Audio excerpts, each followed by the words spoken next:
Okay, dahil po ngayon ay Miyerkules na naman, syempre makakasama na naman natin ang mga kaibigan natin mula sa Philippine Navy. At para nga pag-usapan ngayon ang Naval Strategic Studies, makakasama natin si Captain Teddy Kinson ng Philippine Navy upang pag-usapan ng Naval Strategic Studies o Director ng ONSSS. Sir, magandang umaga. Welcome po sa Good Morning Boss. Magandang umaga po. Salamat po sa pagkakataon na maging guest po dito at makapagpaliwanag tungkol po sa aming opisina. Maganda po sa lahat po ng nanonood. Good Navy morning to everyone. Oh, good Navy morning. Nga pala narinig yun. Mukhang first time nyo dito, sir. Pero ito pong usapin natin, Naval Studies or Naval Strategic Studies, mukhang technical po ito. Ito'y medyo hindi masyadong maunawaan kagad ng mga hindi naman non-military men, ano? So, sa madali pong salita, ano po ba itong Naval Strategic Studies? Tama po kayo, medyo technical. Pero kung sa iba po, ang tawag dito, think tank.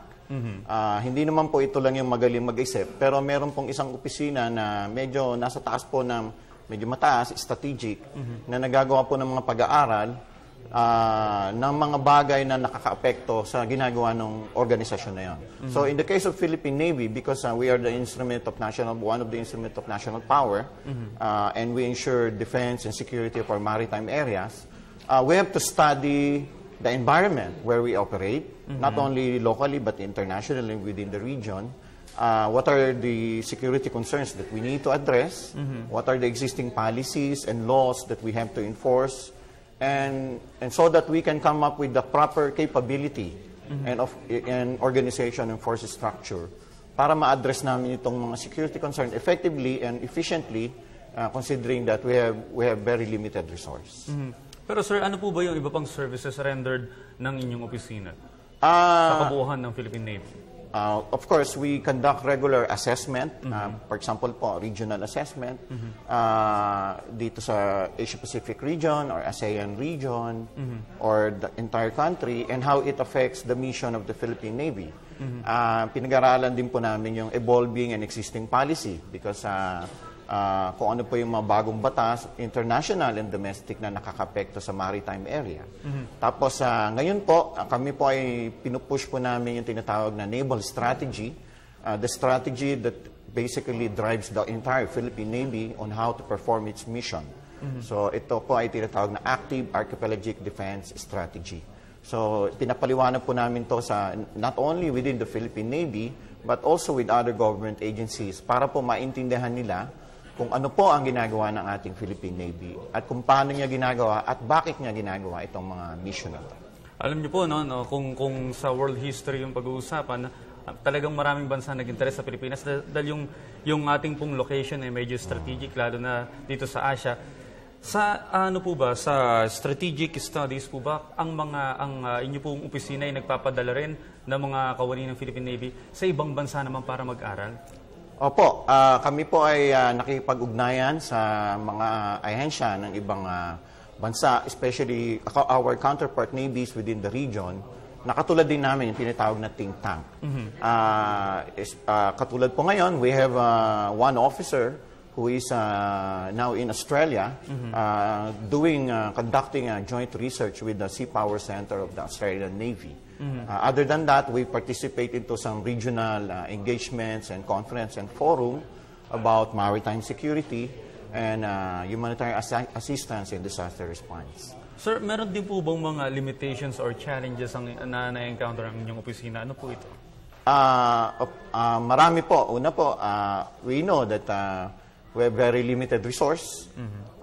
We have to study the policy so that our strategy will be aligned with the national policy.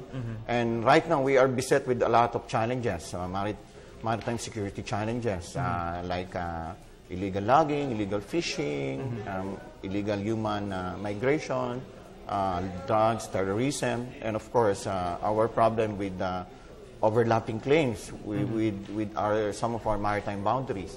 So, tinitignan po natin kung paano po natin ma-address at maproteksyonan ng national interest with all of these challenges. At tapos kung ano man po ang ating maisip na maisulat paano po natin maiko-convert po ito yung naisulat natin into something really executable and operational. Na maintindihan po na magmula sa taas na opisyal ng Philippine Navy hanggang sa ating mga mandirigma at ating mga mandaragat. So ito po yung challenge po. Captain, kwentuhan mo naman kami mula sa challenge. Kwentuhan mo naman kami, ano po ba yung mga nakamit na ng mga pagkilala or mga nagawa na ng inyong opisina for this year? Sa taong pong ito, naging aggressive po ang ginawa ng aming opisina sa pag-disseminate nung tinatawag naming naval strategy, yung Archipelagic Defense Strategy. In addition to that, sa ASEAN region, kasi meron po tayong tinatawag na, under the ASEAN, merong forum na tinatawag na ASEAN Navy Chief Forum. Taon-taon po, nagkikita ang mga chief ng Navy ng ASEAN at pinag-uusapan kung paano makapagtulong-tulungan para ma-address po yung regional challenges na common. Considering that ASEAN is maritime, basically maritime. So ngayon po, isa po ang Philippine Navy na nag-propose na magkaroon ng common protocol among ASEAN Navy on humanitarian assistance and disaster response operation. Para po, pagka nagkaroon po ng disaster in any ASEAN countries, mabilis po na makapag-responde ang Navy papunta dun sa bansa na yon upang makatulong. So, nagkakaroon din po ba ng mga joint exercises patungkol dito? Opo, pag natapos po yung protocol na to, kami po ay magkakandak ng exercise para po masubukan kung tama po ba yung naisip naming protocol. Kasi po, alam po natin na ang militar o ang Navy, may tinatawag yan na sovereign immunity. So, marami pong proseso bago siya makapasok sa teritoryo ng isang bansa. Ngayon po, kung tutulong ka po sa time of disaster, pag sinunod natin yung proseso, medyo matatagalan po. So, kailangan magkaroon ng protocol para po mapabilis at makatulong kaagad yung ibang Ito po yung parang agreement between countries. Opo, parang hindi naman po yung sa level ng kumbaga, treaty, but it is an understanding. Although it is not, tinatawag natin, non-binding. Pero dahil po meron po tayong commitment at nakapaloob to sa mas mataas na agreement, sa ASEAN po meron tinatawag na AADMER, yung ASEAN Agreement on Disaster Response Management. So, andun po, syempre marami pong tumutulong, mga civilian agency, international organization, and of course, military.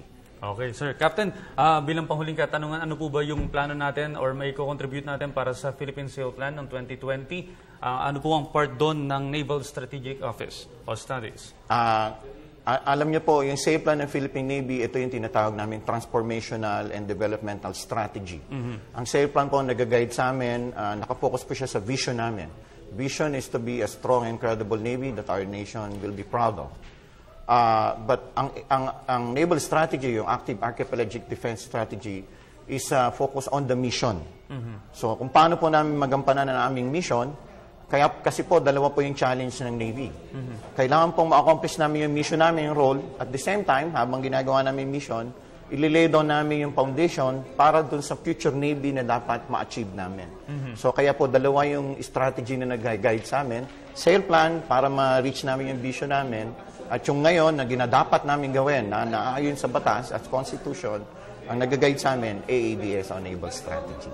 Okay, maraming salamat po sa lahat ng impormasyon at good luck po sa mga plano ninyo sa Naval Strategic Studies. Muli po nakasama natin ang ating kaibigan mula sa Philippine Navy, si Captain Teddy Quinzon, ang Director ng ONSS. Magbabalik pa ang Good Morning Boss.